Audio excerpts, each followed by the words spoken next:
siempre por kilo de peso, ¿sí? Entonces tenemos una diferencia con respecto a la utilización en adultos. Los antibióticos, por supuesto, cuando hablamos de antibióticos, lo que estamos diciendo es que estamos utilizando para tratar enfermedades que son de origen bacteriano.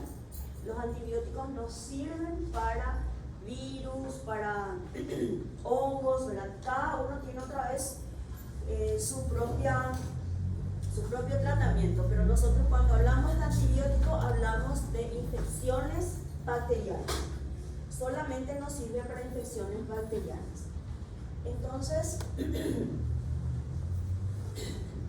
¿cuáles son las bacterias que conocemos? Dentro de todas las bacterias están las bacterias que son los cocos, los bacilos, los cocobacilos, los espirilos, los vibrios, que cada uno producen enfermedades particulares.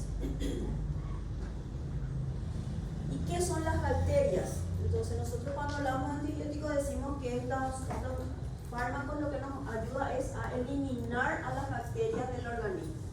Entonces, ¿qué son las bacterias? Son unos microorganismos que lo que hacen es invadir al ser humano, se multiplican, se reproducen dentro y también pueden producir entonces infecciones de diferentes tipos, leves hasta muy graves. Entonces, los antibióticos lo que tienen es la posibilidad de combatir estas infecciones interviniendo en alguna función vital de esa bacteria, algún proceso que es vital para esa bacteria. Entonces ahí actúa el antibiótico para inhibir su crecimiento y de esa manera eliminar del organismo. Y las bacterias tienen una estructura muy importante y los antibióticos lo que hacen es actuar en algún lugar de esta bacteria. Así, por ejemplo, tenemos los beta-lactámicos, que lo que hacen es evitar la formación de la pared o destruyen la pared de la bacteria, ¿verdad? Entonces, está actuando en un lugar fundamental de la vida de esa bacteria. Otros, por ejemplo, pueden actuar a nivel ya interno, a nivel de los ribosomas, entonces inhibe la formación de proteínas que son fundamentales para la vida de la bacteria. Y así tenemos, por ejemplo, los macrólidos y los aminoglucósidos. Y así en diferentes lugares también a nivel del DNA, del ARN, o también a nivel de algunos poros que tiene la bacteria. Entonces, cada antibiótico actúa a nivel de algún proceso vital que tiene la bacteria. O sea, el antibiótico actúa en alguna fase fundamental. Y las bacterias tienen tanto los gram-positivos como los gram-negativos, tienen una estructura muy importante. Por eso que tenemos que saber, por ejemplo, las gram-positivas tienen una pared muy grande de polipéptidos y sin embargo los gram-negativos tienen una doble capa, doble membrana que tienen que atravesar. Por eso que los gram-negativos a veces son gérmenes mucho más difíciles de tratar. Entonces, cuando hablamos de infecciones, tenemos otra vez que los pacientes no vienen con un cartelito y dicen que tengo una infección bacteriana. Siempre viene por fiebre, ¿verdad? Entonces, ahí nosotros tenemos que otra vez dilucidar si se trata de una infección viral o se trata de una infección bacteriana. Entonces, ante esta primera pregunta que tenemos sobre la infección, entonces tenemos que tener en cuenta dos situaciones muy importantes. ¿Qué hace la bacteria sobre el huésped? Entonces tenemos que conocerle tanto a las bacterias o a los patógenos y tenemos que conocer también al huésped, que es algo particular. El razonamiento infectológico en pediatría tiene que empezar con el huésped, ¿verdad? ¿Qué tipo de paciente nosotros tenemos? Ustedes saben que la edad es muy importante para la distribución de los gérmenes, ¿verdad? Los menores de 3 meses hablamos de de gérmenes que son propios del parto, dijimos, ¿verdad? Hasta los 3 meses nosotros le consideramos, hay un periodo del recién nacido hasta 3 meses que le consideramos gérmenes todavía del canal del parto. ¿Cuáles son esos gérmenes? Vamos a repetir todo para no olvidarnos. La Escherichia coli, el Streptococo del grupo B, que es el agalacte, la Listeria, y después ya vienen todos los demás como meningo, estáfilo, sobre todo a nivel del cordón umbilical, el estafilococo, no se olviden, ¿verdad? Y la mayoría de los gérmenes bacilos gram negativos. Puede servir un poquito más.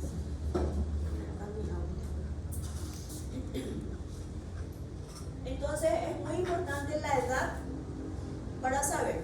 De recién nacido hasta 3 meses, entonces tenemos esos gérmenes. De 3 meses a 5 años, los gérmenes son los comunes, estrepto, estáfilo, pero no nos olvidemos del hemófilus influenza en los menores de 5 años. Y en los mayores de 5 años ya están los gérmenes prácticamente del adulto, donde el neumococo es en primer lugar, el estáfilo, el meningo y los atípicos a medida que son más grandes. Entonces la edad es fundamental para poder determinar qué germen puede estar presente. También es importante porque a menor edad dijimos que el niño tiene menos respuesta inmunológica. Entonces, cuanto más chico, más probabilidades de hacer infecciones bacterianas graves. Edad también, entonces, no se olviden, cuanto más chico, menos respuesta inmunológica. La puerta de entrada. La puerta de entrada, ¿por qué es importante? Porque nosotros a partir de ahí podemos saber también los gérmenes probables. ¿Por qué? Porque los gérmenes vienen o colonizan el organismo también en forma particular.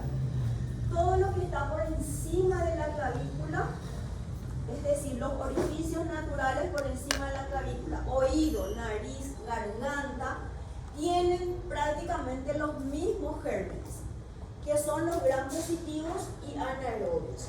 Por ejemplo, oído medio, Moraxella catarrhalis, Haemophilus, Strepto, pueden ser todos los estreptococos gram positivos que son anaerobios de la boca. También los senos sinusales también tienen esa característica. Entonces, es importante determinar de dónde vino el germen. Si fuera alrededor del orificio anal, sabemos que ahí tenemos más bien gram negativos, bacilos, gram negativos y anaerobios. Entonces, la puerta de entrada me está diciendo qué tipo de gérmenes puede haber. Si es de la piel, ¿cuáles son los 2 gérmenes más importantes? Estáfilo y Streptococcus pyogenes. Entonces, a eso se refiere puerta de entrada. La localización no es lo mismo una infección meningia, si nosotros estamos pensando que es meningia, no es lo mismo una infección que se localiza en pulmón, en hueso, que son lugares particulares, ¿verdad? Donde sobre todo las de hueso y articulaciones, donde tenemos la posibilidad de que no lleguen tan bien los antibióticos. Luego tenemos también el estado general del paciente, que es fundamental. No es lo mismo ese paciente que viene saltando en la urgencia que ese paciente irritable, hipoactivo, o el paciente desnutrido, que sabemos que es un inmunocomprometido desde ya. Entonces, el estado general del paciente también va a determinar si yo qué tipo de antibiótico voy a usar. ¿Voy a hacer uno de menos espectro o voy a hacer ya uno de amplio espectro? Porque no me da el tiempo. Si es un paciente grave, séptico, yo tengo que usar ya el de mayor espectro. Y con respecto a la bacteria, entonces tenemos que conocer, así como estuvimos hablando, cuáles son las bacterias, dónde se ubican esas bacterias, qué órgano o qué lugar del organismo colonizan estas bacterias. Entonces, cuando hacemos el análisis para saber si estamos ante una infección bacteriana y qué antibiótico vamos a elegir, tenemos que tener en cuenta todos estos elementos mencionar. Es un poco repetir para que se acuerden nomás un poco de quién es hasta los 3 meses, de 3 meses a 5 años y mayor de 5 años, entonces para que se puedan acordar que esta es algo muy importante de la distribución de los gérmenes según la edad en pediatría. Si yo les digo gérmenes en el menor de 5 años, siempre tenemos que acordarnos del Haemophilus influenza. Aunque tengamos vacuna, porque la vacuna para el Haemophilus influenza de tipo B solamente nos cubre las formas graves, porque las formas graves están dadas por el Haemophilus capsulado, que es para lo cual tenemos vacuna. Pero hay muchísimos Haemophilus influenza que no tienen cápsula, pero que producen enfermedades también, sobre todo, por ejemplo, la otitis, la sinusitis, que no son tan graves, pero que también están presentes en el menor de 5 años. El estado general, como dijimos, el desnutrido, los pacientes que tienen asma, fibrosis quística, los cardiópatas, o sea, que tienen algunas particularidades que le hacen tener un factor de riesgo. Y si es grave o no, verá sobre todo el paciente que tiene ya características de gravedad o aquel niño que puede ser tratado ambulatoriamente. Entonces, primero una buena historia clínica desde la edad del paciente es muy importante. El entorno, hay alguien que está enfermo igual que el niño o que se enfermó primero que el niño. Es muy importante todos esos datos que nosotros podamos sacar. Se cayó, tuvo contacto con algo, tuvo una picadura de insectos, o sea, todos los datos que nosotros podamos sacar para buscar la puerta de entrada de ese niño. Los reactantes de fase aguda, cuando hacemos la evaluación terciaria, siempre nos ayuda para saber si es bacteriano o viral, nos ayuda mucho los reactantes de fase aguda. ¿Cuáles son los reactantes de fase aguda? Dentro del hemograma, el recuento de glóbulos blancos, la fórmula leucocitaria, la PCR, la eritrosedimentación, y es muy importante la procalcitonina, sobre todo cuando estamos en enfermedades bacterianas graves, ¿verdad? Pero que tienen que conocer cuáles son los reactantes de fase aguda y cuáles son los que son útiles en cada momento. Entonces, si creemos que estamos ante una infección bacteriana, la mayoría de las veces es desconocido porque el cultivo viene después recién, cuando tomamos las muestras. Entonces, la mayoría de las veces es desconocido. Tomar siempre las muestras de cualquier lugar que nosotros veamos que podemos obtener germen. Si es un absceso, si es una celulitis, si hay un derrame pleural, si es una otitis supurada, o sea, de cualquier lado tenemos que buscar la forma de conocer al germen. Si no tenemos posibilidad, entonces establecer los gérmenes probables. Como dijimos, primero sabemos la edad, todo lo que es, de dónde viene, la puerta de entrada, entonces hacemos el análisis. Iniciar un tratamiento empírico inicial de acuerdo a los probables gérmenes que estamos pensando, y cuando tenemos el retorno, entonces hacemos el tratamiento específico. ¿Estamos bien o tenemos que buscar otro antibiótico? Recién cuando se tiene un cultivo. Bueno, la terapéutica empírica inicial entonces es iniciar un antibiótico en base a lo que nosotros probablemente creemos que está presente en esa infección, de acuerdo a todo ese análisis que hicimos. Dentro de lo que usamos los antibióticos, siempre utilizar el de menor espectro para evitar la selección, que es si el estado general del paciente me permite, ¿sí? Empezar con el de menor espectro, porque si es un paciente grave no me da tiempo. Y usar los protocolos que cada lugar donde vayan van a encontrar que se utilizan diferentes tipos de antibióticos para la misma patología. ¿Por qué? Porque cada lugar tiene sus características de germen, sobre todo por la posibilidad necesidad también de usar antibióticos. Nosotros no podemos usar ya en nuestro hospital, por ejemplo, la oxacilina con mucha resistencia ya, la ampicilina, la sulfa, sobre todo para los gram negativos. Entonces tenemos limitaciones ya para usar. Sin embargo, en otros hospitales a lo mejor no es lo mismo, ¿verdad? Cada lugar tiene su particularidad también, y eso debemos conocer. Bueno, para empezar, el primer grupo más grande que tenemos de antibióticos son los beta-lactámicos. En este grupo de los beta-lactámicos están las penicilinas, que son las más antiguas, las penicilinas, las primeras en ser usadas, las cefalosporinas y los carbapenemas. Estos tres son beta-lactámicos, que quiere decir que tienen un anillo particular, que es el anillo beta-lactámico, que es lo que le hace ser del mismo grupo. Las bacterias lo que hacen es destruir este anillo beta-lactámico para poder causar resistencia. La mayoría de ellos, sobre todo los gram negativos y el estafilococo, tienen enzimas que destruyen en mayor o en menor grado a este anillo beta-lactámico, ¿sí? Bueno, el primer grupo, ¿dónde actuaban estos beta-lactámicos?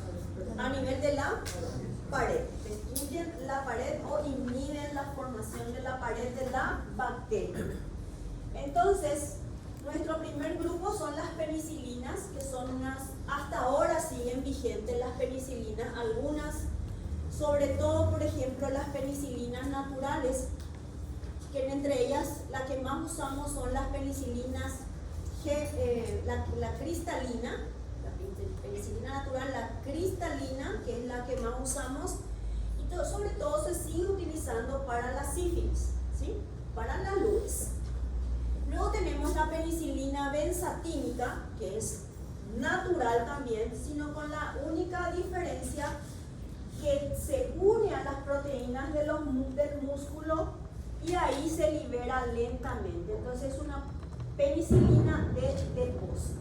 La cristalina no, la penicilina benzatínica es una de depósito. Las dos son prácticamente las mismas, son penicilinas naturales, pero les diferencia solamente eso.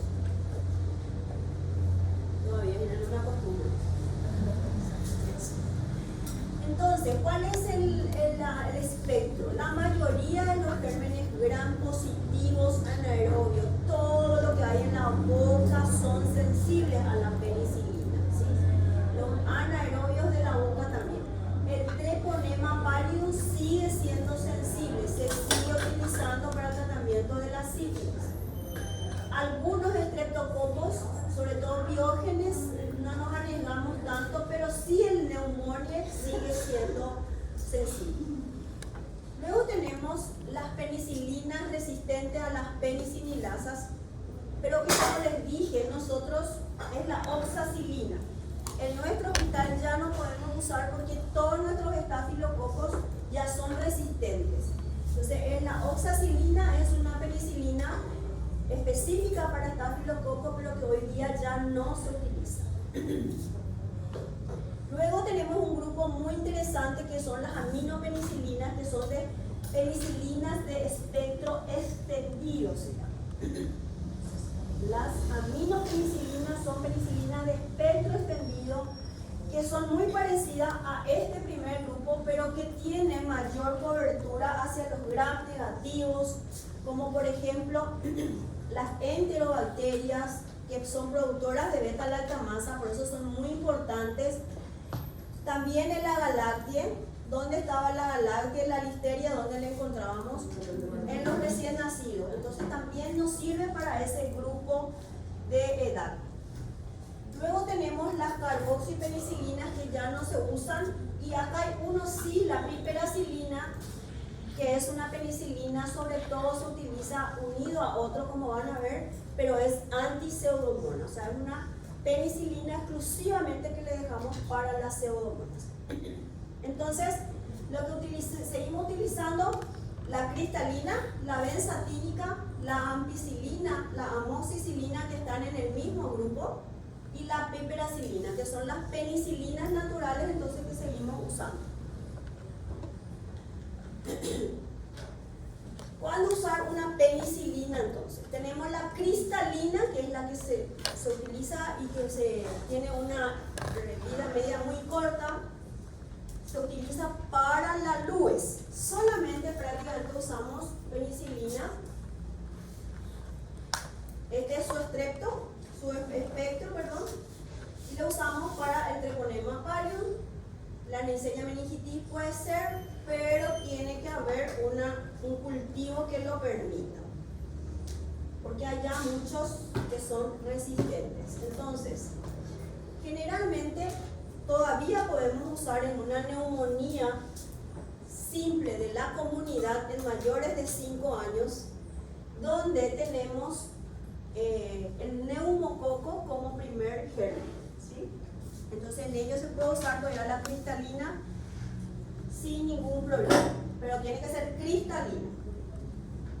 Yo recuerdo, estoy hablando de antes, yo otra vez, pero cuando yo hice semiología y clínica médica, nosotros nos íbamos al hospital militar y los chicos, los soldados, antes había ese obligatorio que se iba, ¿verdad? Estaba lleno siempre el hospital militar de neumonía simple de la comunidad. Bloques pequeños y todos solamente se hacían penicilina, ¿verdad? Y súper bien evolucionado.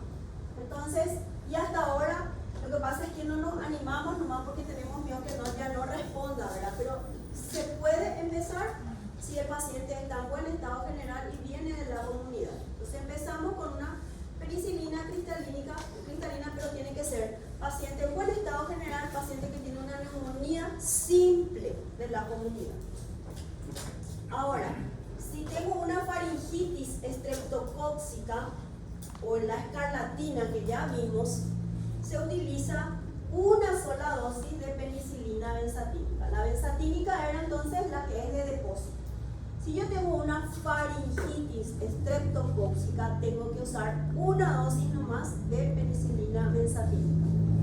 O si tengo una escarlatina, que sabemos que la escarlatina es también por Streptococcus pyogenes. Para la LUES o sífilis del recién nacido, nosotros usamos penicilina cristalina. ¿Por qué no se usa benzatínica como en el adulto? ¿Qué acabo de decir? Porque en los adultos se hacen benzatínica, ¿verdad? Porque es una penicilina de depósito que yo les dije que es donde se une a las proteínas del músculo. Y un recién nacido no camina, solamente tiene grasa, entonces no puede hacerse ningún niño que no camine todavía, que no tenga una buena masa muscular, no puede hacerse una benzatínica. Luego entonces para meningitis solamente si es que hay un cultivo que lo permita, porque sabemos que la meningitis a meningococo es una enfermedad grave y no podemos estar perdiendo tiempo.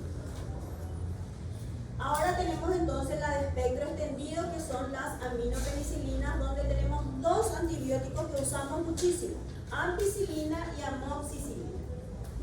La amoxicilina se usa por vía oral y también por vía parenteral. Y en ellos podemos utilizar cuando es por vía oral, tiene muy buena absorción, no se altera con los alimentos, se puede tomar inclusive con los alimentos y es muy bueno para el Piógenes, el Haemophilus influenza, el neumococo también y algunos anaerobios, sobre todo los anaerobios de la cara. Se utiliza a 100 miligramos kilopeso día. Entonces, ¿qué voy a usar una amoxicilina sola? Se puede usar en infecciones de vía aérea superior como otitis media aguda, serosa, que no tiene pus todavía. Faringitis también se puede usar, de repente no tengo la penicilina benzatínica para hacer en una faringitis, puedo hacer entonces una amoxicilina. Infecciones odontogénicas, siempre asociados los odontólogos utilizan la amoxicilina asociada con metronidazol para mejorar la parte de anaerobios. Y también la amoxicilina por vía oral se usa sobre todo para tratamiento ambulatorio en todas estas patologías que vimos. Luego tenemos la ampicilina, que no se utiliza por vía oral por su mala absorción, solamente se usa por vía parenteral. Y vamos a utilizarlo entonces, sobre todo por vía endovenosa en los niños. Siempre tiene que estar presente en el tratamiento empírico inicial de todo niño menor de 3 meses, ¿sí? Porque tienen que estar cubre perfectamente los gérmenes propios del parto, ¿está? Del canal del parto. Entonces, siempre tiene que estar en el tratamiento empírico inicial, asociado siempre a otro. Vamos a ir viendo. Pero ampicilina siempre tiene que estar. Luego tenemos la ampicilina, que puede ser utilizado también en neumonías simples de la comunidad en pacientes entre 3 meses y 5 años, en ese grupo del medio, donde está el neumococo, el hemófilus, sobre todo neumonías simples, con pacientes en buen estado general que no tienen factores de riesgo. Y se puede usar inclusive hasta 300 miligramos kilopeso día.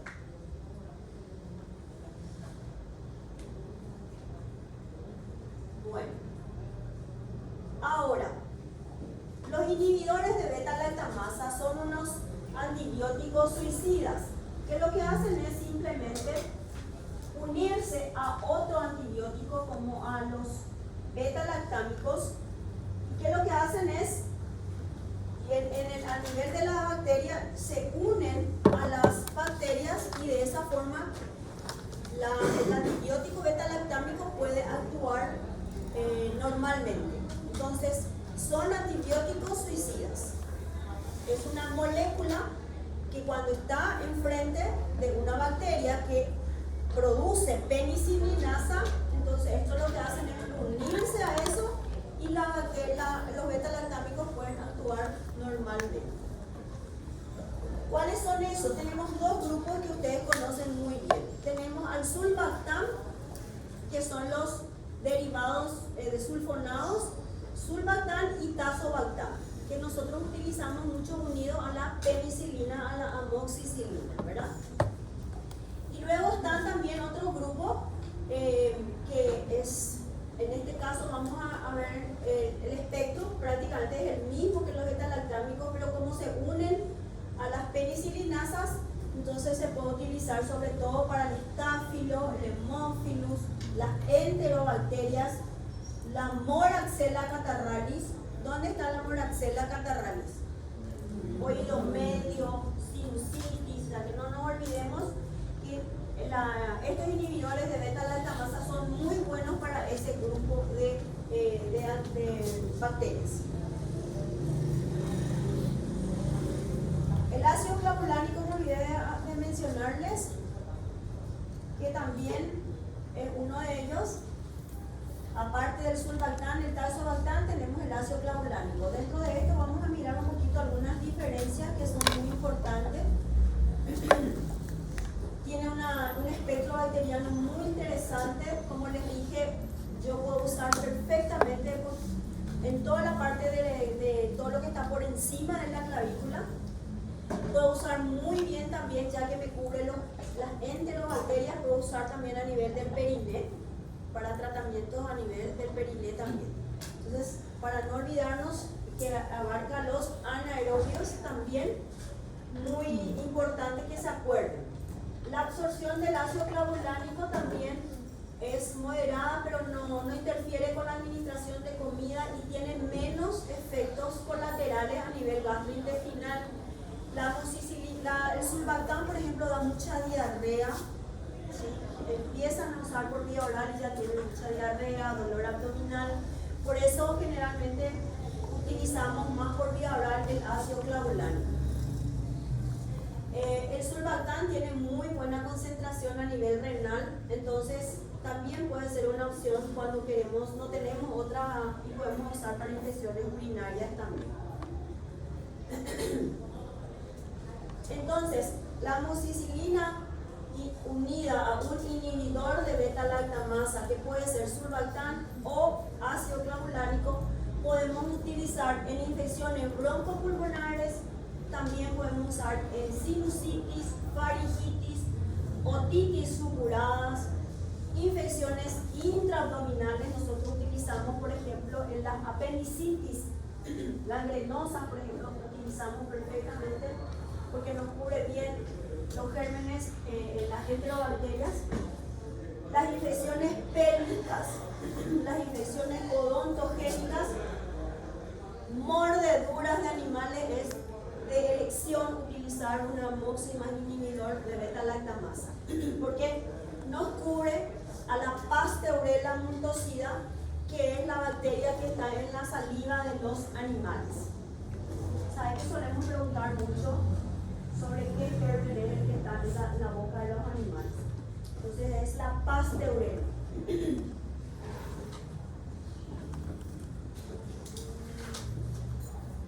Bueno,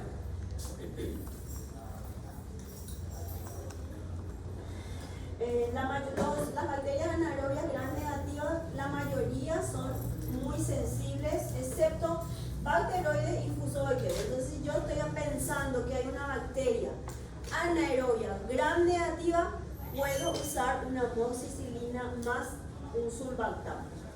La piperacilina, que dijimos que era la última penicilina que dejábamos para pseudomonas, no se utiliza sola, se utiliza con el tazobactam. Estoy seguro que ustedes se recuerdan que es la piperatazo, ¿verdad? Piperacilina más tazobactam. Y se utiliza y se reserva la piperacilina, tazobactam, para las infecciones por pseudomonas.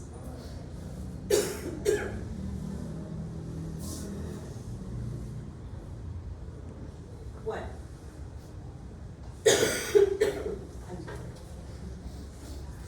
¿Me puedes leer la primera? Paciente de 6 años de edad con diagnóstico de neumonía bacteriana de inmunidad simple, sin factores de riesgo estable. Entonces, cuando vamos a hacer un razonamiento infectológico, vamos a hacer, primero tenemos que saber la edad del paciente, ¿verdad? ¿Qué te dice la edad del paciente? Los gérmenes probables, ¿verdad? ¿Qué gérmenes hay acá entonces en un paciente que tiene una neumonía? ¿Cuál es el primer germen que se te viene que va a tener? Es el chico de 6 años que viene de la unidad. A ver, quiero los coros que me digan. Neumococo, ¿sí? Streptococo, neumonía. Entonces, no tiene factores de riesgo, como el caso que les dije,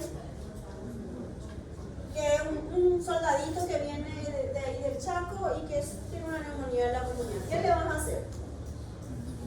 Opción 1, opción 2, lo que vos quieras ir. Cualquiera puede ser, pero siempre tenemos que empezar del que tiene el menor efecto. ¿Qué utilizarías?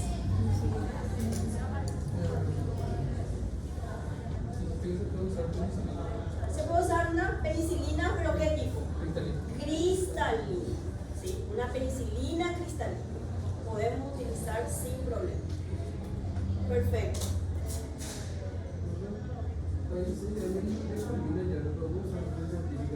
¿Cómo?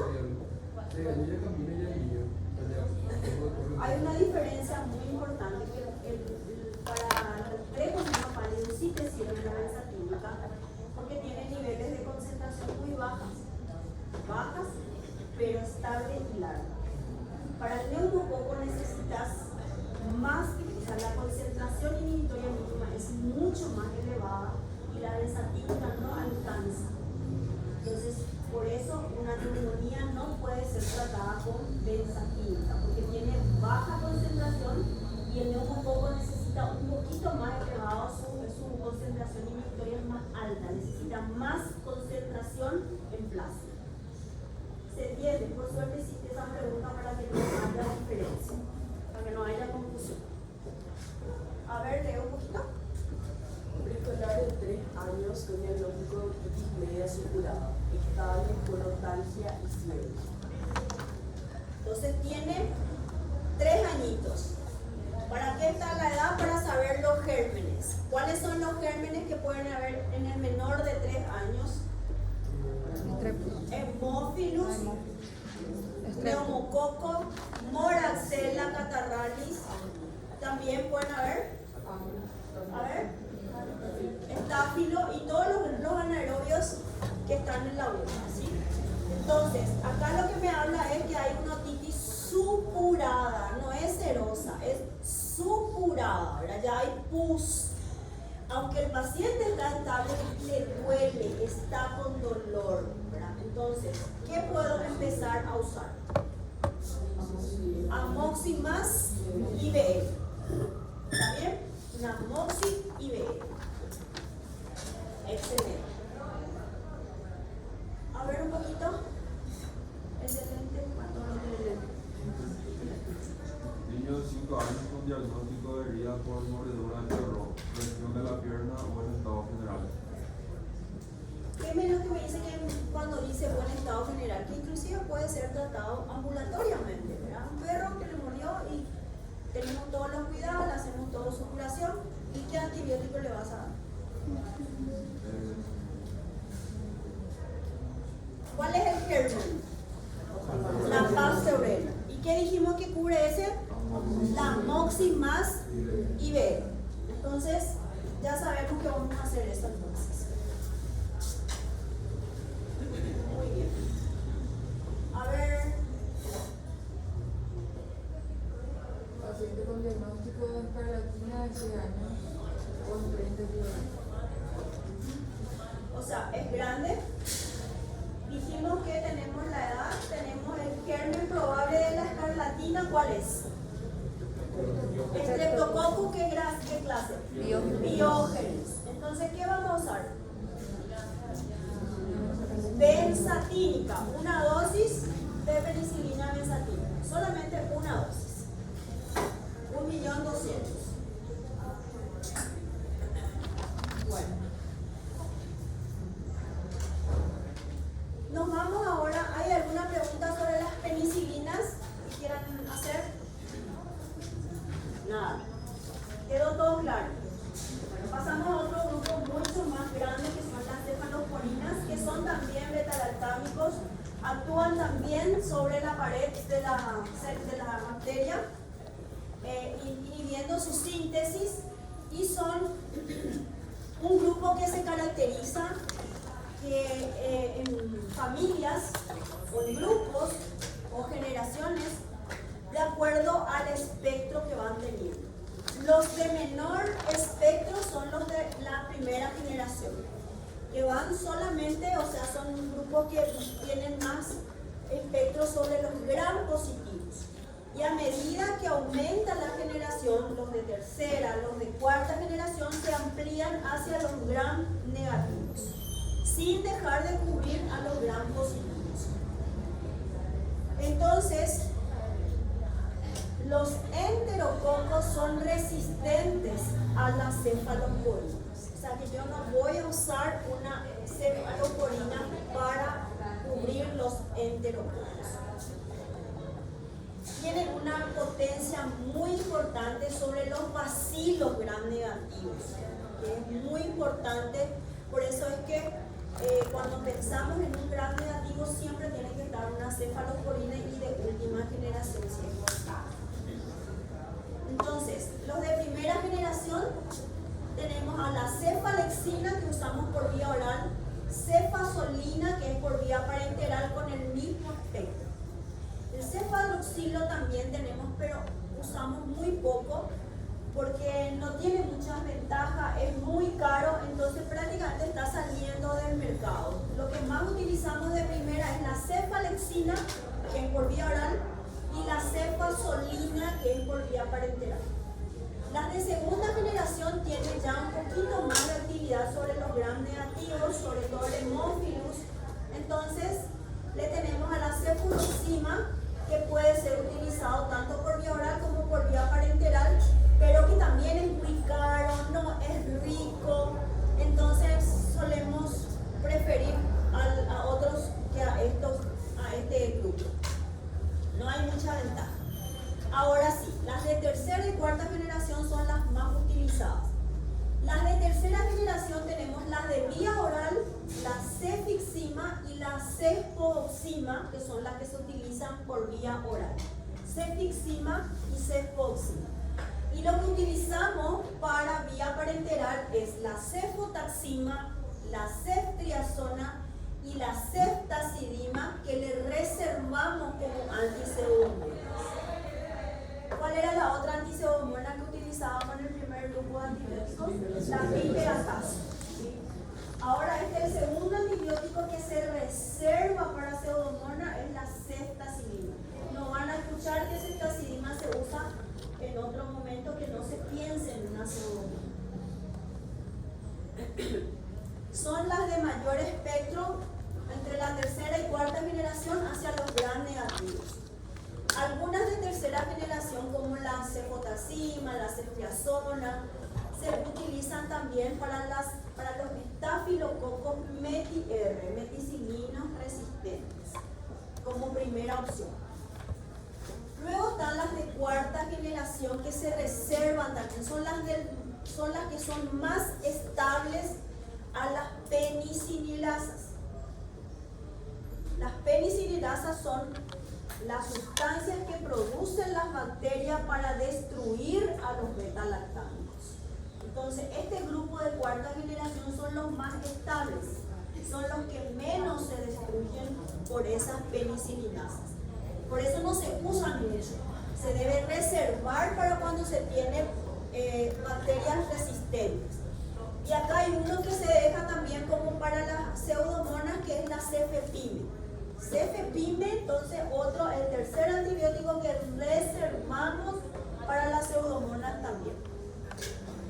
Y la ceftarolina, que es un antibiótico, uno de cuarta generación, que es uno de los más nuevos que tenemos, ya tiene también su tiempo, pero se reserva también para enfermedades graves producidas por gram negativos y sobre todo para estafilococos, porque se ve que tienen mucha estabilidad para los estafilococos meticilinos resistentes. Entonces se reserva esta para enfermedades graves bacterianas y sobre todo donde hay multiresistencia. Bueno, las de primera generación, que lo que usamos entonces es la, ¿cuál era?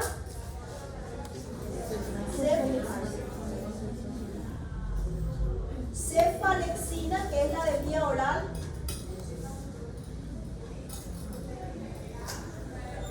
Que tiene muy buena absorción por vía oral. Y su espectro más bien son los gram positivos, excepto la Escherichia coli, que puede ser todavía las sensible. ¿Se acuerdan que cuando dimos infección urinaria dijimos que en algunos países se usa la cefalexina como primera medida, ¿verdad? Pero nosotros no. Pero para que sepan nomás que aquí le mencionamos también. Entonces, ¿para qué vamos a usar si casi todos son gram positivos? Para piel. Infecciones leves de piel. Piodermitis, impétigos, lesiones leves de piel, se puede usar la cefalexina. No son muy buenas para las infecciones de vías aéreas bajas, o sea, no voy a usar una cefalexina para una neumonía. Solamente, entonces, reservo para piel. Luego tenemos las de segunda generación, y para vía parenteral usamos la...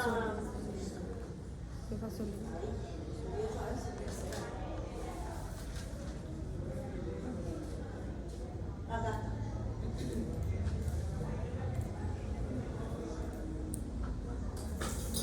No, ese cefadroxilo es la vía oral que no usamos también. Aquí no está la de vía parenteral. No está. Está en el otro.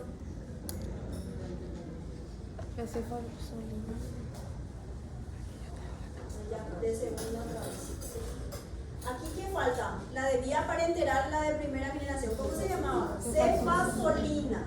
La cefazolina es un antibiótico que utilizamos también cuando hay infecciones ya que donde el paciente amerita una internación. Por ejemplo, una celulitis que es de miembro inferior, que no está grave el paciente, no es muy grande, entonces el paciente está todavía, pensamos que hay un estafilococo o un estreptococo que es todavía sensible, entonces podemos usar la cefazolina, ¿sí? Siempre infecciones de piel. Ahora tenemos las de segunda generación, está aquí dijimos que las de segunda generación son muy buenas porque abarcan también la hemófilo influenza, pero no tienen muy buena concentración a nivel de pulmón, entonces no usamos tanto las de segunda generación, prácticamente no van a escuchar que usamos de segunda generación, la cefuroxima. Es de segunda lección cuando tenemos infecciones del tracto respiratorio. Luego está así las cefaloporinas de tercera generación que dijimos que son las de mejor espectro hacia los gram negativos, sobre todo los bacilos gram negativos. Me abarca también, sigue manteniendo su espectro hacia los gram positivos, no pierden. Y tenemos entonces las de vía oral, cefixima, que usamos como tratamiento empírico inicial del tratamiento para las infecciones del tracto urinario como empírico inicial. ¿Se acuerdan de eso, verdad? Cefixima. La cefoxima le reservamos, por ejemplo, en estos pacientes porque tiene una buena cobertura sobre estáfilo. A nuestros pacientes que se van de alta, que tuvieron una neumonía grave, generalmente se van de alta con cefoxima. Esta cefoxima le reservamos también, no se usa en el ambulatorio frecuentemente, se reserva para estos pacientes graves que son dados de alta. O sea, debería de ser así, pero generalmente en el consultorio privado hacen lo que quieren. Bueno, ahí está. Hablamos un poquito más de las de tercera, tiene una elevada potencia antibacteriana, son de amplio espectro, tiene baja potencia de toxicidad, es muy buena concentración también en líquido cefalorraquídeo. ¿Qué quiere decir? Que si tengo una meningitis, puedo usar una cefalosporina de tercera con toda tranquilidad porque tiene muy buena concentración en líquido cefalorraquídeo. Ahora, hay bacterias que, como le dije, la mayoría de los bacilos gram negativos y el estafilococo son productoras de las penicilinasas o beta-lactamasas, ¿sí? Y ahora ya aparecen bacterias que son productoras de una beta-lactamasa de espectro extendido, se llama, que es donde ya no sirven los beta-lactámicos, no sirven ya las cefaloporinas de tercera. O sea, en esa instancia estamos ahora, que ya hay bacterias en donde no se puede utilizar las cefaloporinas de tercera generación y son ya las cepas BLE. Entonces, ¿qué quiere decir cepas BLE? Que son los bacilos que tienen unas beta-lactamasas de espectro extendido. ¿Qué quiere decir? Ya no me sirven las cefaloporinas de tercera. ¿Y qué vamos a usar? Ya nos vamos a usar los carbapenems, ¿sí? Y hay algunas como la KPC, conocen las terribles KPC, que ya son resistentes también a los carbapenems. Y ahí sí, ya cada vez se va disminuyendo la posibilidad de antibióticos. Eso los KPC encontramos en las terapias intensivas, en esos pacientes crónicos, y ya no se puede utilizar más ni los carbapenems, ya se utiliza la colistina, que es lo que vamos a ver por último, que tenemos ese antibiótico, ¿sí? Bueno, entonces muy bueno para gram negativos, puede utilizarse en piel, en neumonías, también en infecciones urinarias, intraabdominales, peritonitis. La cefotaxima con la ceftriaxona son muy útiles, sobre todo usamos muchísimo en las neumonías graves, asociado a clindamicina, ¿se acuerdan? Cefoclinda en neumonías graves. Y la ceftazidima que dejamos para las pseudomonas. Los de cuarta generación, que es el grupo más amplio, todo la cefepima es la que más utilizamos. Tiene muy importante también, igual que la cefepima que es de cuarta, está entre un 75 y 80% de las enterobacterias son resistentes a la ceftazidima, o sea, sobre todo las enterobacterias. Pero ya cuando no podemos usar las de tercera, podemos probar las de cuarta generación. Por eso se reserva a la cefepima.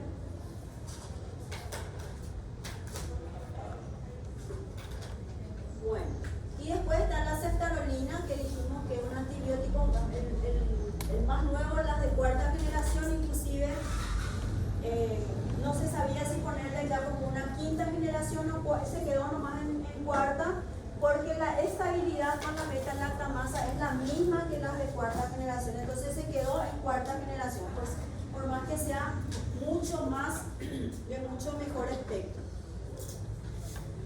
Bueno, entonces la ceftarolina está utilizada también, sobre todo tiene una estabilidad también para las beta-lactamasas, se puede utilizar para pseudomonas, acinetobacter, se puede utilizar también contra cepas para enterococos.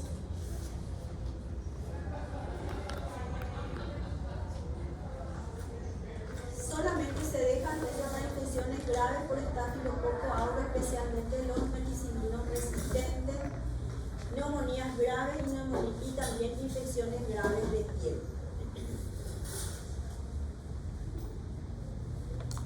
Bueno, el último grupo de los beta-lactámicos, o sea, que tienen un anillo beta-lactámico, son los carbapenemes.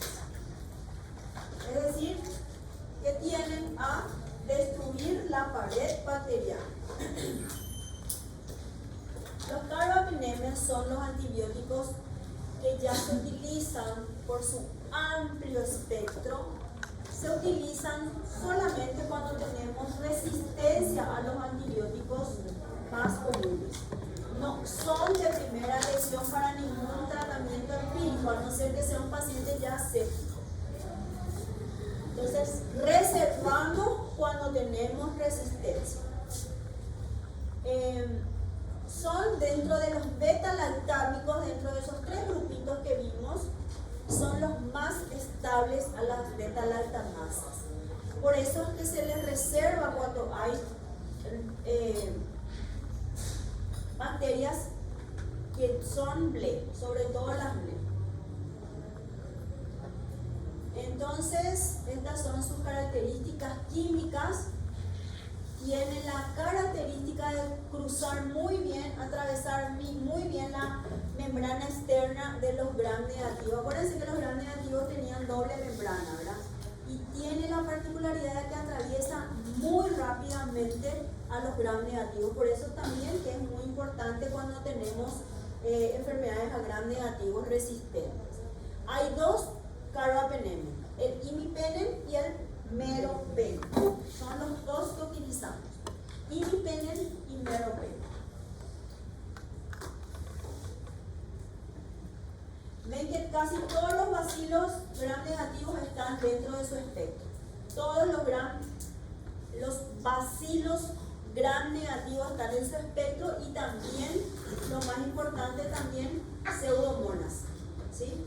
Pseudomonas también está en su, y el estafilococo aureus, que son dos bacterias que son productoras de infecciones muy graves. Entonces tiene muy amplio espectro, tanto para gram positivo, gram negativo y anaerobios también. Entonces se pueden utilizar mucho en cavidad abdominal también, porque es para anaerobios también. En las neumonías graves también. Las infecciones por enterobacterias que son resistentes a cefalosporina pueden ser utilizadas también. Entonces, ¿cuándo yo voy a usar un carbapenem? Cuando yo tengo multiresistencia, cuando son infecciones graves que pensamos que hay multiresistencia. También se utiliza en pacientes neutropénicos, febriles, que generalmente son nuestros pacientes oncológicos, ¿verdad? Que vienen con neutropenia febril, se utilizan en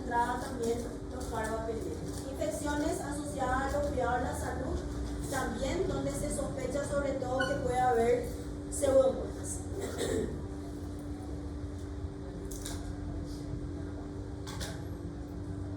Entonces, los dos que conocemos, el imipenem, meropenem, no hay mucha diferencia entre ellos. Utilizamos el meropenem en pediatría porque tiene muy buena concentración en pulmón. Tenemos ahora en lactante un paciente con una sepsis de origen pulmonar que solamente, que ya iniciamos meropenem en banco porque tenía una neumonía muy grave, o sea, una sepsis de origen pulmonar, ¿verdad? Entonces ahí no se puede perder tiempo. ¿Le conocen al niñito de cama 3, verdad? En la cuna 3. ¿Sí? No sé quién tiene un paciente que hizo fiebre prácticamente durante 7 días a pesar del tratamiento, tuvo un derrame pleural, o sea, una neumonía muy grave. Entonces, este niño está con meropenem en banco, por ejemplo, ¿sí?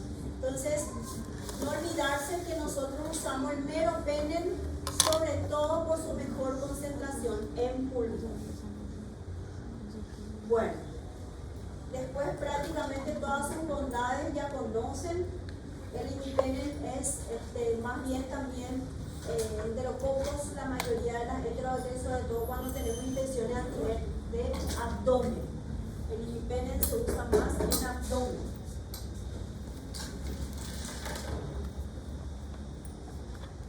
Bueno, a ver, vamos a ver un poquito de este grupo. A ver, ¿lo querés leer? A ver, repasar un poco a las... Paciente de 6 años con diagnóstico de hematoma infectado por postraumática en tercio inferior de la pierna. Hay fiebre e impotencia funcional. Buen estado general. Acá tenemos entonces un niño de 6 años. Puerta de entrada, piel por traumatismo, buen estado general, pero tiene una impotencia funcional. No le vamos a mandar de alta, ¿verdad? Vamos a internar. ¿Qué le vamos a hacer? ¿Quién le pregunté? Yo no olvidé.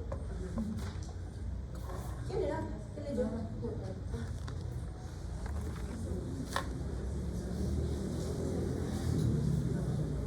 ¿Qué pasó, Lina?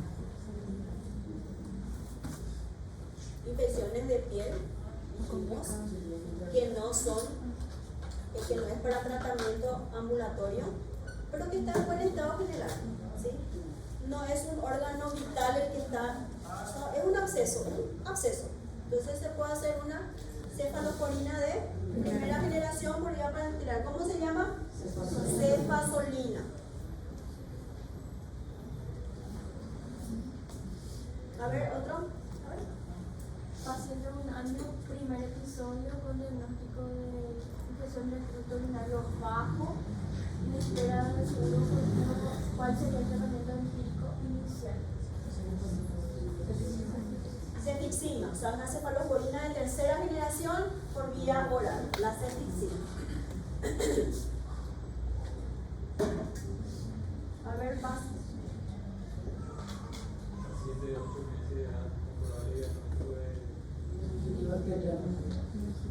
Meningitis bacteriana aguda. 8 meses, ¿cuáles son los gérmenes? Estrepto. A ver, 8 meses. Vamos a ubicarlo en nuestro grupo etario. De 0, de recién nacido a 3 meses y de 3 meses a 5 años. Estamos en ese grupo, ¿verdad? ¿Cuáles son los gérmenes? Hemófilos, no se olviden cuando se les pregunta entre 3 meses y 5 años. Primerito, hemófilos. Estreptococo, estáfilo, meningo, o sea, todo ya lo vemos. Entonces, ¿qué vas a usar? ¿Qué dijimos? Que pasa bien la barrera hematocefálica, que cubre bien a los gram positivos y gram negativos. ¿Quién dijimos recién? Cefalosporina de tercera generación. Vamos a usar una cefotaxina, ¿sí? O ceftriaxona. Los dos que usamos de tercera generación para los gérmenes comunes.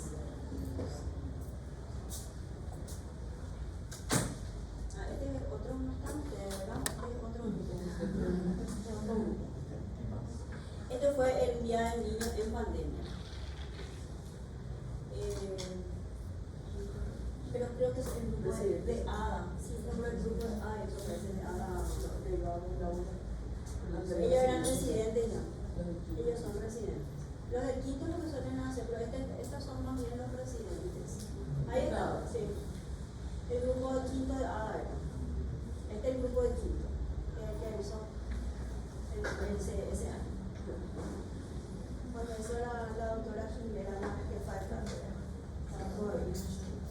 Pero como siempre decimos, un recuerdo siempre de ese momento que pasamos tan especial dentro de la medicina, ¿verdad? A nivel mundial, ¿verdad? Pero todavía igual seguimos trabajando, ¿verdad? Bueno, y ahí está Hulk para ver si no le reconocieron. Bueno, nos vamos ahora a otro grupo. Ya, vuelta atrás, los beta-lactámicos. Beta-lactámicos habían tres entonces: Penny, cefalosporina y los parabentos. Actúan sobre la pared bacteriana. Ahora nos vamos a los glucopéptidos, donde el principal es la vancomicina. La vancomicina es un antibiótico que tiene un peso molecular muy elevado. Por eso nosotros, ustedes van a escuchar que usamos inclusive en infusión de 4 horas, porque es una molécula pesada y generalmente si vamos a hacer tenemos que tener una vía o centralizada o una vía central, porque destruye mucho los vasos periféricos. Es una molécula pesada, pero tiene un espectro muy reducido, gram positivos. No me sirve para gram negativos. Entonces es un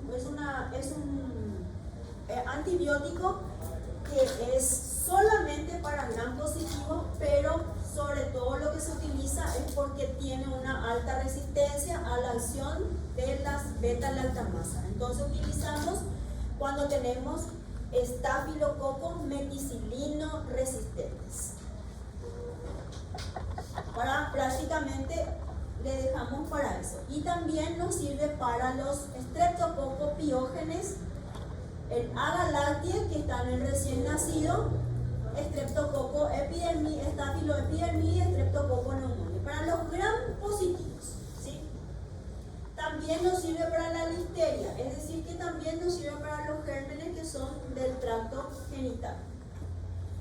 Son activos frente a la mayoría de los enterococos, o sea, podemos usar en la parte abdominal también, pero carece de actividad sobre los gram negativos. Algunas especies Neisseria nomás. Y los aminoglucósidos incrementan su actividad bactericida. Es decir, que una vancomicina se puede asociar a un aminoglucósido y se potencian su acción.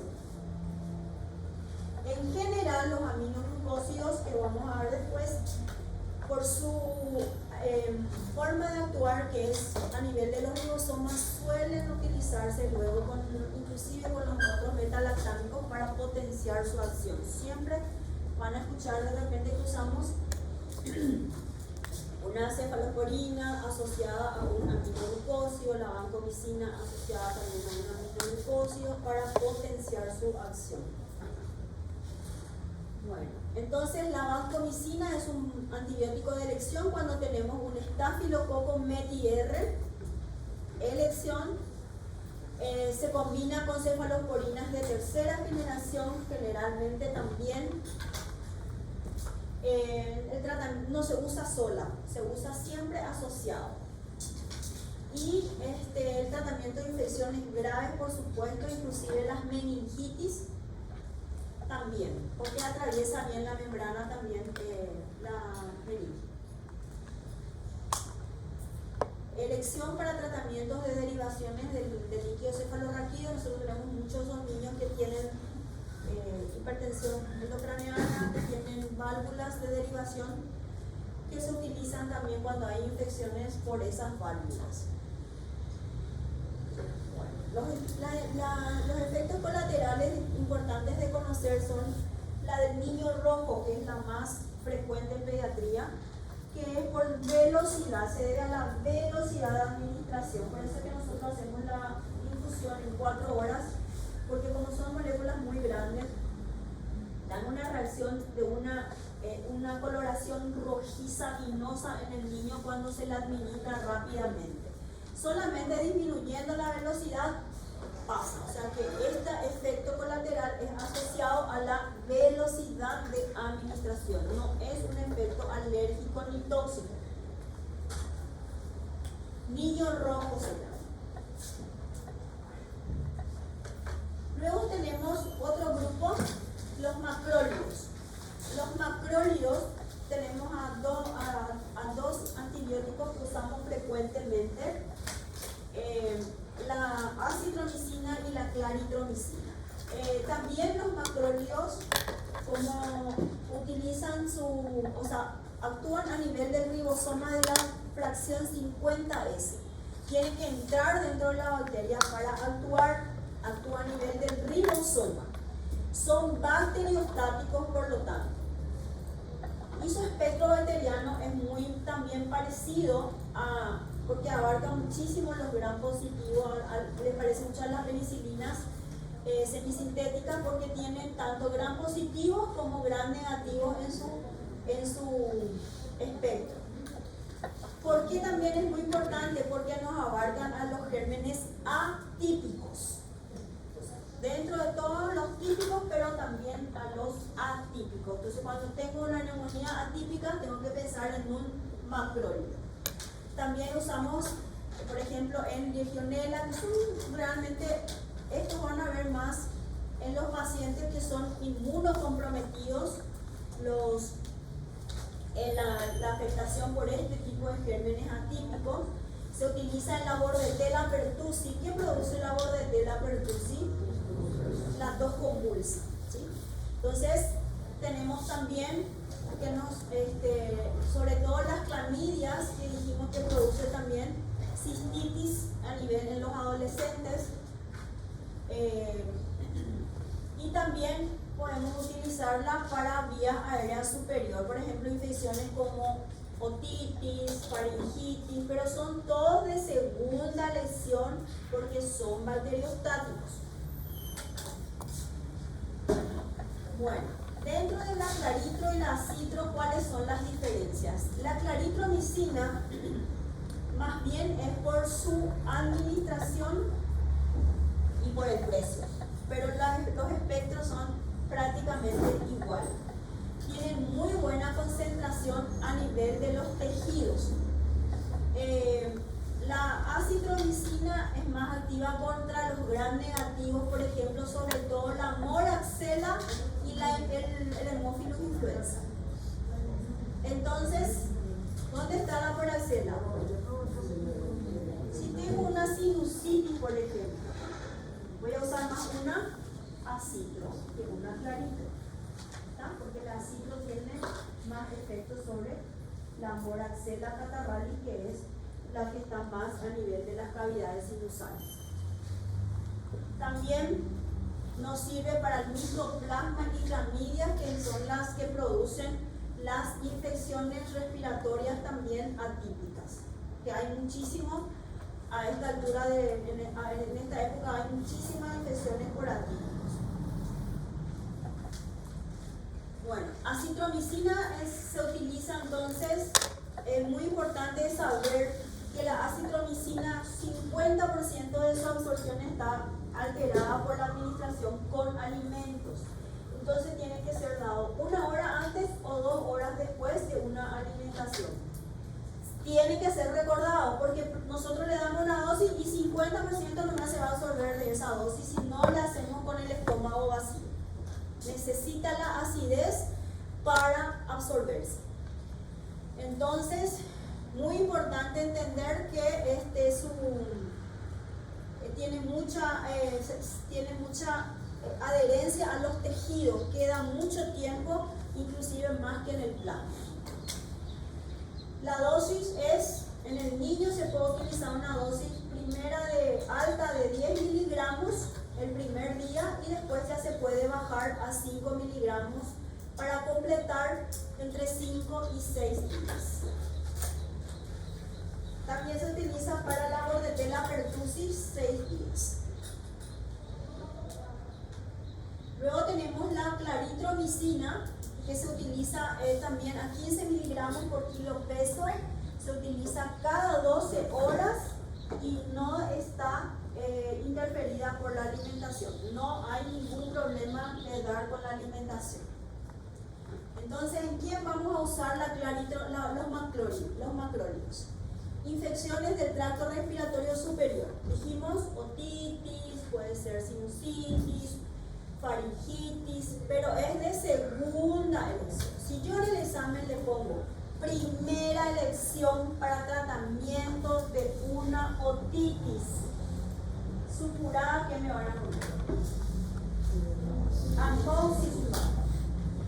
¿Por qué no macrólido? A pesar de que tiene buena concentración, porque es un bacteriostático, no es un bactericida. Y sobre todo cuando hablamos de niños, tenemos que saber que tenemos que usar los mejores antibióticos con los niños porque hacen rápido bacterias. Si tenemos coqueluche, entonces podemos usar acitro 6 días, claritro 7 días. Neumonía por micoplasma o clamidia, o sea que son las neumonías atípicas. Y después todos los pacientes que son inmunosuprimidos que pueden tener este tipo de bacterias que son bacterias atípicas.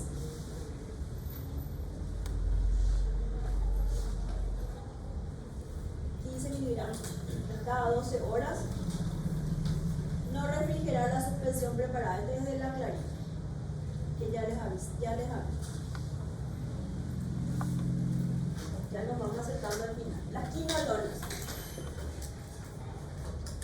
Las quinolonas son un grupo de antibióticos que inhiben también la síntesis bacteriana DNA. O sea, ese es el grupo que inhibe la parte del DNA, la formación del DNA. Está en este grupo la ciprofloxa y la levofloxa. Esto usan muchísimo, si pasaron por clínica médica, usan muchísimo la levo y la ciprofloxa. Nosotros no usamos tanto porque dijimos que actúa a nivel del cartílago de crecimiento, entonces puede inhibir el crecimiento final de ese niño. Entonces tenemos que tener en cuenta que las quinolonas son un grupo de antibióticos muy buenos, pero en pediatría está reservado cuando los beneficios superan a los riesgos. Es muy bueno, por ejemplo, para las enterobacterias, para todos los gram negativos, muy buenos. También nos sirve para los estafilococos meli-R y la pseudomonas. Las quinolonas también están para las pseudomonas.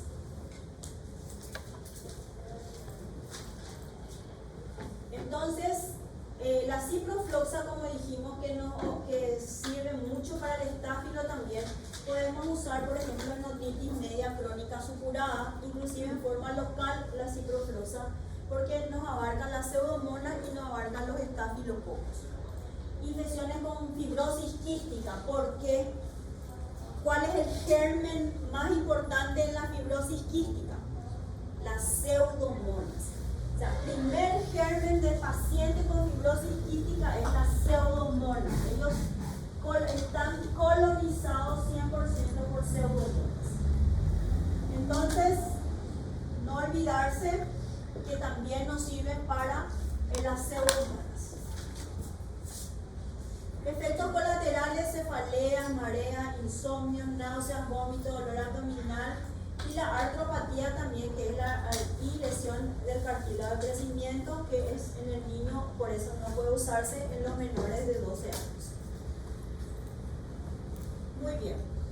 La levofloxa tiene una mayor actividad sobre el estreptococo neumonía. O sea, si yo tengo una neumonía que no me responde a nada, entonces yo puedo pensar también que puede estar un estreptococo neumonía resistente y puedo usar, en vez de usar cipro, tengo que usar entonces levo, que tiene mayor concentración a nivel de los pulmones.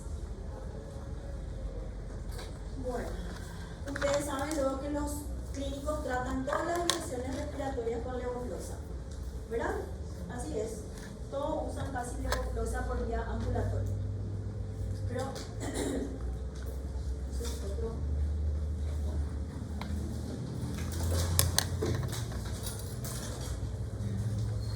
¿Cuántos años? ¿Cuánto es el semestre de farmacología?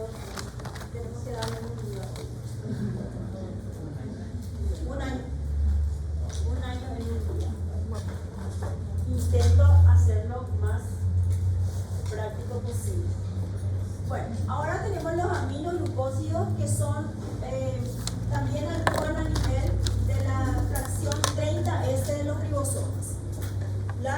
Los macrólidos eran a nivel de 50 y estos son a nivel de 30S. También pero son muy buenos para los gram negativos anaerobios. No me sirve para los anaerobios, no me sirve, solamente los aerobios. Por ejemplo, si yo voy a usar para una infección intraabdominal, tengo que usar asociado a metronidazol, porque no me sirve para los anaerobios, solamente gram positivos aerobios. Incluye también a las pseudomonas y, como les dije, al estafilococo, pero siempre utilizado con un beta-lactamo. También hay muy importante que recuerden la sinergia que tienen los aminoglucósidos con los beta-lactamos, es decir, con todos los que destruyen la pared. Entonces, si yo utilizo una cefazolina, que es de primera generación, con un aminoglucósido, estoy potenciando su acción. Si yo no tengo otra cosa para usar, pero mi paciente necesita, yo asocio para poder potenciar su acción. Tiene un efecto postantibiótico muy prolongado y por eso se puede utilizar también cada 24 horas más, una vez al día, cada 24 en infusión lenta. ¿Por qué infusión lenta? Porque tiene un efecto colateral también muy importante a nivel muscular. Hay un bloqueo neuromuscular si es que se administra en bolo, por ejemplo, y es un efecto no deseado y que asusta mucho cuando sucede. Entonces, cuando se administra por vía parenteral, se hace en infusión también lenta, no en bolo. Los aminoglucósidos entonces también tienen, por supuesto, un efecto tóxico, ototóxico y vestibular también. Es muy importante tener en cuenta, por eso se usa hasta 7 días, nomás usamos en pediatría, ¿sí? Máximo 7 días, por sus efectos nefro y ototóxicos. La genta, por ejemplo, tiene más efectos vestibulares. Efectos vestibulares. La amicacina más auditiva. ¿Sí? Por ejemplo, hay niños que vienen con una disminución en la audición, tenemos que ver si ese niño estuvo en neonato, por ejemplo, y recibió amicacina. O cuando tiene problemas vestibulares, también tenemos que pensar si usó gentamicina. Y la nefrotoxicidad también es, en ambos casos son iguales, no hay diferencia, solo en el efecto ototóxico y vestibular son diferentes. Y como les dije, el efecto del bloqueo neuromuscular que se relaciona más con la administración rápida del bolo. Los efectos tóxicos se ven también a mayor concentración, por eso les digo, cuanto máximo se usa 7 días. Cuanto más largo es la utilización, más probabilidad de tener los efectos no deseados. Bueno, entonces aminoglucósidos, tenemos genta, amica, muy buenos para gram negativos y tienen muy buena asociación con los beta-lactámicos donde potencian su acción, no olviden. La clindamicina es una lincosamida que también reservamos muchísimo porque son muy buenas para los gram positivos y anaerobios. Clindamicina, gram positivos y anaerobios. Muy buena también para los estafilococos meti-R, que se utiliza la clindamicina eslabón antes que la vancomicina, ¿sí? Primero voy a usar la clinda y si no me funciona voy a vancomicina. Cuando tengo un estafilometrider, no pasa bien al líquido cefalorraquídeo. O sea, si tengo una meningitis no voy a usar clindamicina, ¿sí? Tiene muy buena concentración también a nivel de los leucocitos y macrófagos. Se puede utilizar en infecciones intraabdominales ginecológicas, siempre asociado a algo que cubra gran negativo, ¿verdad? Cuando tenemos abscesos, muy buenos porque penetran muy bien en los abscesos, en las paredes, sobre todo donde hay anaerobios. Bueno, y por último está la colistina, que dijimos que era un antibiótico muy poco utilizado, que se utiliza solamente cuando tenemos bacterias que son carbapenemasas, que son los que ya no pueden ser utilizados ni los carbapenemas. Muy reducido es su utilización, usamos sobre todo en KPC. También una molécula muy grande, es catiónico, catiónico es como un detergente y no atraviesa la barrera hematocefálica, tiene sus limitaciones y usamos más bien en los gérmenes ya resistentes, que son entre la pseudomonas, el Acinetobacter y la Klebsiella pneumoniae, que es la KPC, que es la que más tenemos nosotros en recién nacidos, sobre todo en la terapia intensiva. Solamente en esos casos vamos a usar. Se potencia también con los aminoglucósidos, por ejemplo, utilizamos mucho la colistina con la amicacina porque se potencia en su acción y disminuye también su posibilidad de crear resistencia. Los dos son nefrotóxicos, por eso hay que estar controlando súper bien la parte renal cuando se está utilizando estos medicamentos. Bueno, ¿cuáles son los antibióticos de uso hospitalario? Entonces, ¿cuáles son nuestras pautas actuales? Que es la que utilizamos en la sala. Estos protocolos son como unas guías nomás, pero acuérdense que tenemos un paciente diferente para cada, entonces hay que adaptar esos protocolos a cada paciente. Por ejemplo, vamos a hacer una terapéutica inicial en enfermedades respiratorias de la comunidad. En ese primer grupo que dijimos que los de recién nacidos hasta los 3 meses. Dijimos que había gram negativos, agalactia, listeria y después el resto. Siempre tiene que estar la ampicilina. En pacientes, entonces, recién nacidos hasta 3 meses, ampicilina más un aminoglucósido, pacientes estables. Pero si el paciente ya entra grave, ya tiene que usarse ampicilina más una cefalosporina de tercera generación.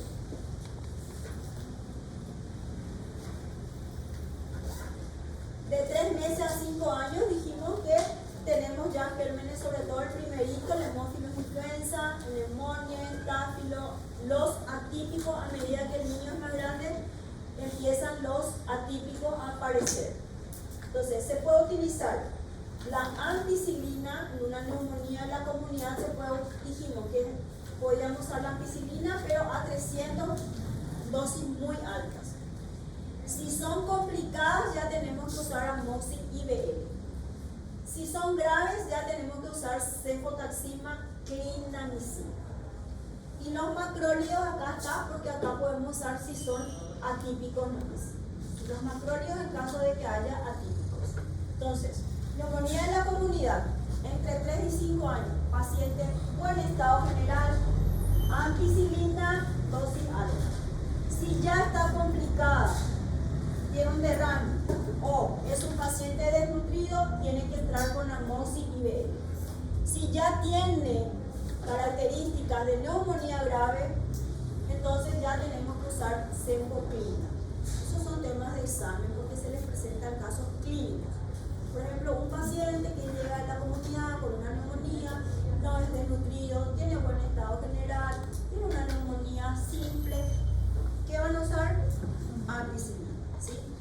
Si ya está complicada, entonces usamos amoxicilina y BL. Y si ya es neumonía grave, es cefoclina.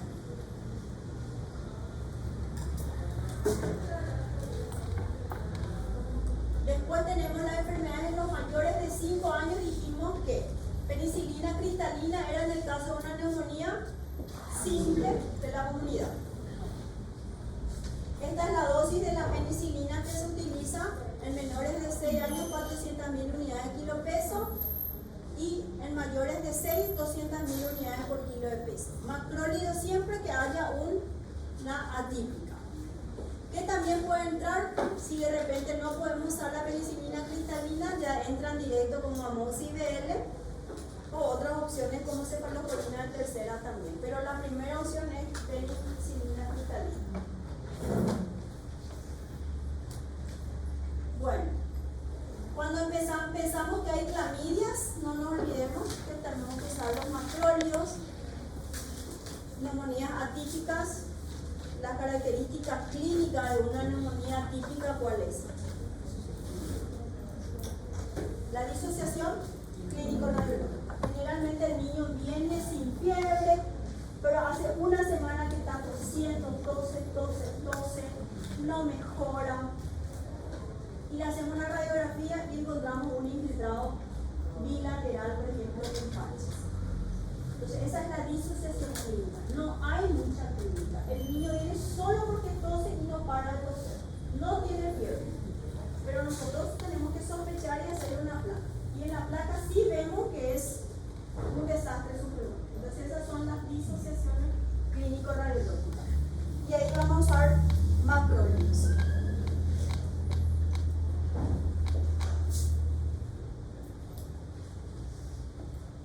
Bueno, las bacterias son muy, ellos transmiten, inclusive genéticamente, se transmiten todas las resistencias. Entonces tenemos que tener en cuenta que cuando usamos un antibiótico detrás hay un problema que es la creación de resistencia. Cuanto más utilizamos antibióticos de amplio espectro, entonces estamos generando bacterias más resistentes también. Entonces no nos olvidemos de que hay una responsabilidad médica, personal de cada uno de ustedes cuando están recetando un antibiótico, ¿sí? Porque a veces decimos, no me importa, uso una cefalosporina tercera pudiendo usar simplemente, por ejemplo, una penicilina, ¿verdad? Entonces, detrás de eso lo que estamos generando son bacterias cada vez más resistentes. Tenemos que ser conscientes de la utilización racional de los antibióticos. Bueno, tenemos que buscar entonces el antibiótico que tenga el mejor efecto sobre la bacteria que nosotros queremos tratar, que es muy importante que tiene que ser en pediatría la dosis adecuada por kilo de peso y que el tiempo de tratamiento también es muy importante, ¿sí? Por ejemplo, no puedo yo dar una amoxicilina para una otitis 3 días. El tratamiento es 10 días. ¿Por qué? Porque el oído medio, por ser también más cartilaginoso, tiene muy poca llegada de los antibióticos, igual que el hueso, igual que otro. Entonces necesita tiempo de tratamiento. Por eso, dosis adecuada y días exactos. Y el costo también para el paciente, ¿verdad?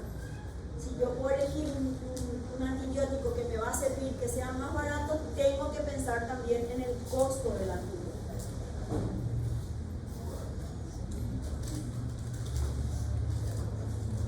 A ver, un poquito. A ver. Paciente de 6 años de edad con cuadro de tos febrícula al inicio tratado con antigripales. Consulta por persistencia de la tos hace 10 días.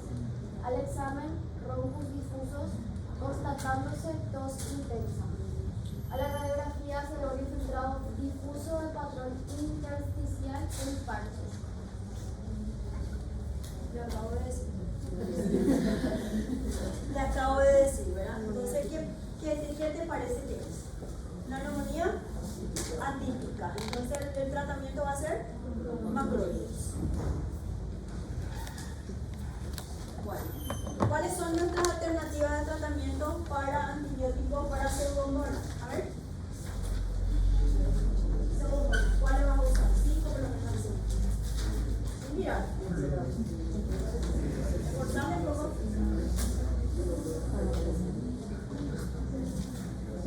De los primeros, ¿cuáles son? Del primer grupo, ¿cuál es? Piperacillina, tazobactam. De las cefalosporinas de tercera, ceftaspina. De cuarta, cefeptina. Después, entre los macrólidos no había, entre los aminoglucósidos había. De los aminoglucósidos, amica, delta también. Entre las quinolonas, también. Así. Después, los parabenemes, que son los más amplios. Otro más, ahí hay como 6. Otro más que me estoy olvidando, la colistina, que es el último. Colistina. Nolona, ciprofloxacina. Allá, a ver un poquito. Nelson, Sí. Recién nacido de 20 días con historia de fiebre, decaimiento progresivo, rechazo alimentario con antecedente de parto domiciliario. tenemos ya un RN. Cubrir Fierme probable lo del canal del parto. del canal del parto. No se olvidemos que ese es el tema de examen. Agalaque, listeria, streptococo, el Escherichia coli, que son los bacilos gramianos. Entonces, los recién nacidos que ya vienen con decaimiento, rechazo, tienen un parto domiciliario, tienen todos los factores de riesgo de este paciente, ¿verdad? ¿Qué puede ser? Una sepsis, tiene ya todas las características de una sepsis, un paciente que ya viene en mal estado general, ¿verdad? Entonces, ¿con qué ya vas a empezar? La AMPI no debe faltar. ¿Qué le vas a agregar a la AMPI? Cefalosporina. Cefalosporina de tercera generación, porque está grave tu paciente, ¿sí? Bueno, a ver otro, a ver el... ¿Cuál? Sí. Paciente de 2 años de edad que luego de un cuadro gripal arrastrado presenta constante y diarrea cirosis, con febrícula y buen estado general. En este caso es una ontalgia y una otorrea serosa. ¿Qué puedes usar? Primera elección es una... ¿Cuál? Una amoxicilina sola, porque es serosa, ¿sí? ¿Tu otra opción? ¿Segunda opción?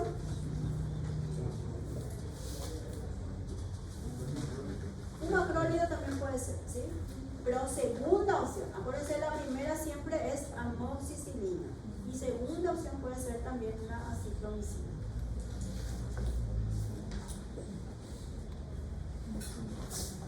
A ver, otro.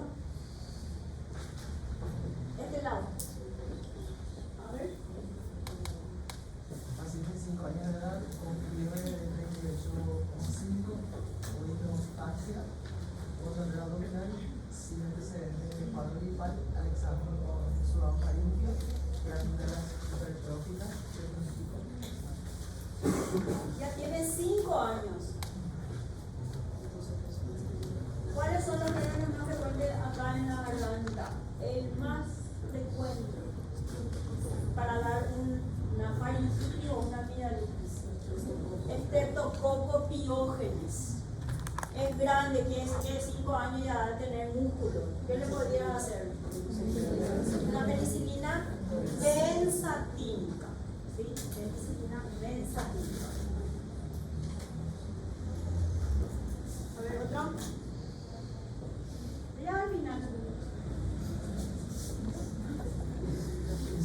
Paciente de 4 años de edad que consulta una noticia por antecedentes de mordedura de canina, impresión de la mano, ambos con antecedentes de una completa. Herpes, Pasteurella. Tratamiento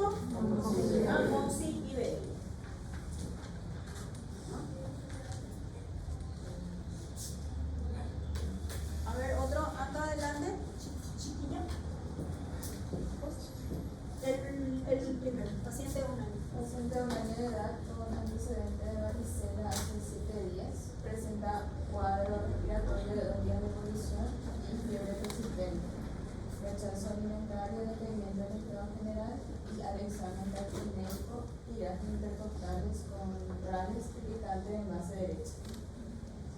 Qué feo tu paciente, ¿verdad? 1 año. ¿Sí? Antecedente de varicela. Generalmente aparecen las complicaciones. ¿Cuáles son los gérmenes que pueden complicar la varicela? ¿Cuáles son los de la piel? El estáfilo y el estreptococo, ¿verdad? Entonces los dos gérmenes tenemos que pensar que puede estar ahí. Y tiene mal estado general, ¿sí? Tiene tiraje, está con una neumonía, ¿sí? Neumonía porque ¿qué hay? Crepitantes, ¿sí? Entonces está con una neumonía. ¿Qué vas a hacer? Paciente grave. ¿Con qué empezarías tu tratamiento en una neumonía grave? ¿Qué dijimos que teníamos que empezar? Cefoclina. Cefoclina. ¿Otro? A ver. No sé quién está a mitad al lado.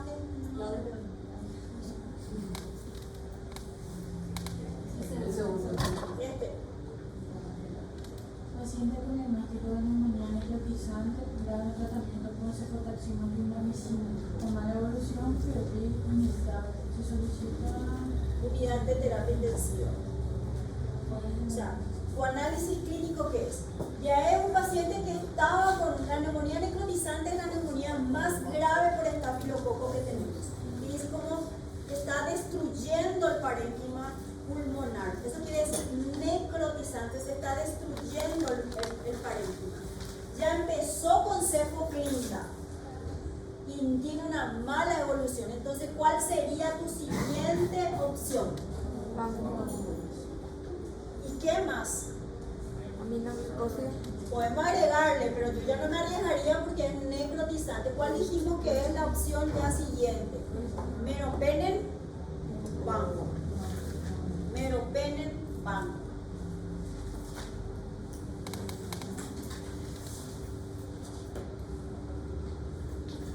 Bueno, nada más. Solamente esto para demostrar nomás que este es nuestro peligro de nuestra infección. Pero no nos olvidemos que detrás de esto está la resistencia bacteriana, ¿sí? Entonces, para no olvidarnos nunca que tenemos que cuidar nuestros antibióticos, porque de lo contrario aparecen más rápidamente bacterias resistentes y la aparición de nuevos antibióticos es muy lenta. Entonces, que un riesgo no nos distraiga de otro. Bueno, creo que es todo.